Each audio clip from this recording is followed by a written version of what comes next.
kaha ang makahimo ni ini nga buluhaton. So salamat kay sa Ginoong Dios nga kita nga mga linuwas sa Ginoo, gamiton ta sa Ginoo nga mahimo ta nga aroma or kana bang humot alang sa mga dili magtotoo. So alang sa dili magtotoo, kita muratag mga mo lahi ang atong amoy para sa ilaha kay amoy patay, pero alang sa mga nakatuo or nagadawat na diha kay Kristo Jesus, so sa atong pagdinasigay diha sa atong matag usa iisip nga mga Kristohanon, mura kitag mga humot nga mga mahumot nga halad diha sa atong buhi nga Dios. So hinaot pa nga mahimo ta nga a sweet aroma to other people nga makatimaho sila sa to ang humot nga sa ilang kinabuhi.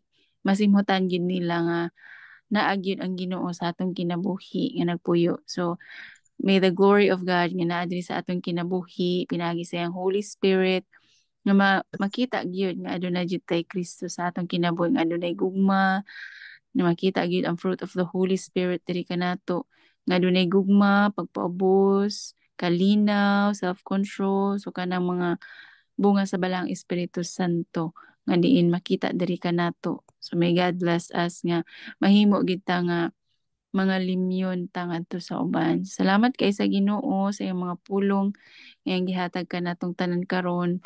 So literal o physical man ang gihatag sa Ginoo, pero sa atong kinabuhi sama sa gi-share ni pastor nga wala na nato na na naandan nga mga seremonya, pero ang gusto sa Ginoo bilang kita ang mga temple of Christ, ang balang espiritu nagpuyo diri kanato. So diri gyud sa atong kinabuhi nga makita gyud si Kristo diri kanato nga mga limyon or matimahuan nila nga kita nangalagad diha sa atong buhi nga Dios, mga linuwas diha sa Ginoo. Salamat kaayo, mao lang pud ang akong ika-share. Praise God. Amen. Amen. Thank you, May. Salamat sa additional. Naapa ba tayong mga additional questions or pangutana ikadugang pa? Kung naapa. Sa Exodus chapter Yes. 30, napay mga ginagmaytang dugang Yes. about the sanctity of worship and approach to God. Ang mga lesson nga gi-emphasize is that importante ang approaching God with reverence and purity. Nagkuhan po siya, naghiskot po siya sa creation of sacred items like the altar of incense and the bronze basin, underscoring the need for cleanliness and sanctity in worship. Okay. So sa atong mga application, ang atong daily prayer, mag-approach mo kita sa Ginoo daily no in prayer.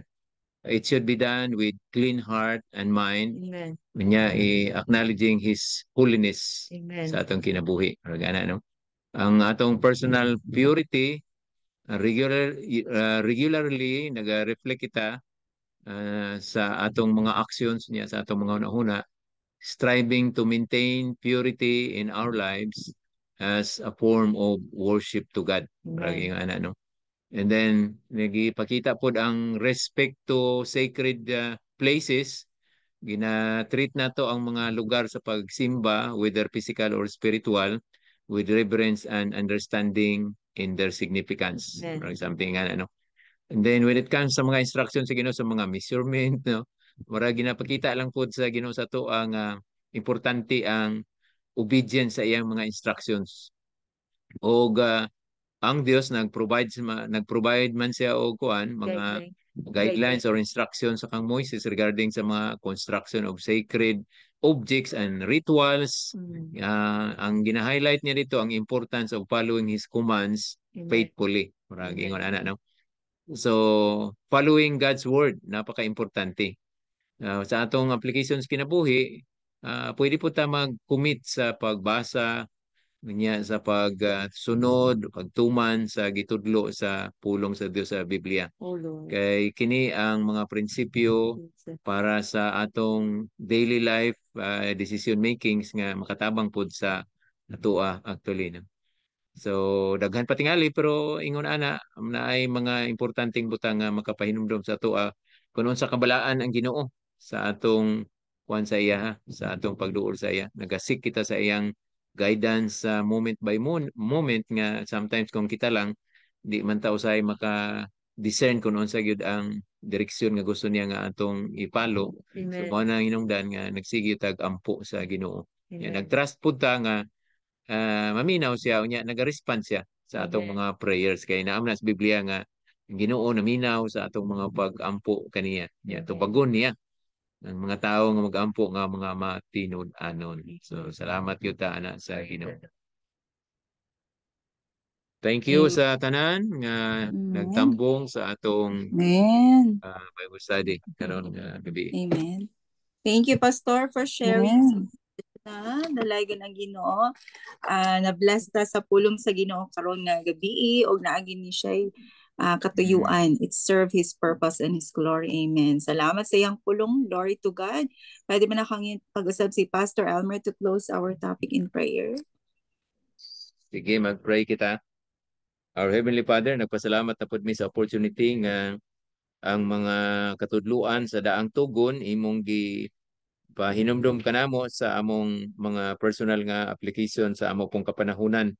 Salamat kaayo langit ng amahan kay imong gipasabot sa amoa nga importante ang imong holiness, ang sacredness sa mga butang nga imong gi set aside para sa among mga pagsimba o sa mga kagamitan nga imong ginagamit nga dapat kini nga mga kagamitan na dedicate kanimo lamang og apil pod ang among mga lawas among kinabuhi nga dapat ni siya nga mahala diha kanimo. So panalangin ni kaming tanan aron nga sa pangadlaw-adlaw ng pagkinabuhi ang mga leksyon nga among nasabtan amo gining madawat og ma personally apply sa among mga personal nga kinabuhi aron nga kung unsa man ang imong tuyo ma-fulfill sa matag usa namo ka kinabuhi. Dalaygon ka among gihatag balik sa imo ang dungog ug himaya. In Jesus' name, Amen. Amen.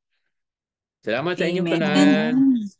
Praise God. Thank you, Pastor. Thank you po. Thank you, Pastor. Sa sunod na po, Pastor. Salamat. Salamat sa time. Nga imong gihatag karon. Anyway, God bless you both. Basig na amoy mga paampuan. Sa inyong mga prayer requests, i-apply lang ta sa mga pag-ampo. Ako magpa-pray ko gay nga magtabangan ko sa Ginoo nga na ako'y kanang gahom sa paghimo sa mga buluhaton labi na ning sa IPSRF kanang disiplina sa sarili pod nga dili mag negative nga daghana ani kanang paspasan lang jud kung say makaya total nahimo naman na tanan igo na lang man i-comply ang papeles sa internet o pag-printing tanan-tanan kapal man na kayo baga kay siya ba salamat. Ako po Okay, thank personally you. magpa-pray pud ko og kuan kanang wisdom og sa may tawag nato ana kanang confidence nga gikan sa Ginoo kay nakita nato nga karong panahon na nag-rise up naman ang daghang false teachers and preachers no. Nya diri sa Turil nakadungog-dungog ko nga daghan na pug mga grupo nga ginatipon-tipon ang atong mga pastors. Nya one time nakadungog ko nga naay Jewish teacher siya nya nakabalo biya to no nga